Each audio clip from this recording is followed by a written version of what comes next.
नमस्कार प्रेक्षकांनो, घरोघरी मातीच्या चुली या मालिकेच्या नवीन प्रोमोमध्ये आपल्याला असं पाहायला मिळतं की आता सयाजीरावांविरोधात आता ऐश्वर्या साक्ष देत असते. तर त्या ठिकाणी कोर्टामध्ये एका साईडला ऐश्वर्या उभी असते तर दुसऱ्या साईडला सयाजीराव उभे असतात. तेव्हा आता ती कोर्टाला जजला सांगत असते, माझ्या डॅडांवर आमच्या नानांचा किडनॅप करण्याचा आरोप लागलेला आहे, तो खरा आहे.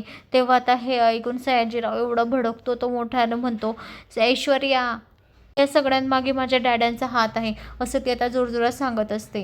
आता ऐश्वर्याने कोर्टात तर खोटी साक्ष दिलेलीच असते, त्याच्यामुळे ती आता घरच्यांना सिद्ध करणार असते. तर आता तिच्यासोबत तिचा नवरा सारंग सुद्धा असतो.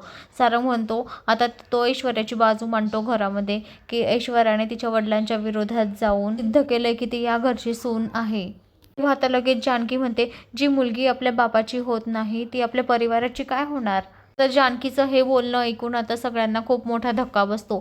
तर आता ऐश्वर्यालाही धक्का बसतो. ऐश्वर्याच्या मनामध्ये धाकधूक चालू असते की आता मला घरात घेणार की नाही. पण आता सारंग म्हणजे तिचा नवरा सगळा प्रयत्न करत असतो की माझी बायको माझ्या घरामध्ये राहायला आलीच पाहिजे. तर आता पुढे आपल्याला पाहायला मिळेल की ऐश्वर्याची बाजू कोण कोण घेतं आणि ती घरामध्ये येते की काय राहायला. आणि तिने तिच्या वडिलांना खोटी साक्ष करून तर या घरामध्ये शिरण्यासाठी खूप मोठा डाव रचलेला असतो. तर मंडळी, अशाच मालिकेच्या नवनवीन अपडेटसाठी चॅनलला लाईक आणि सबस्क्राईब करा, शेअर करायला विसरू नका. धन्यवाद.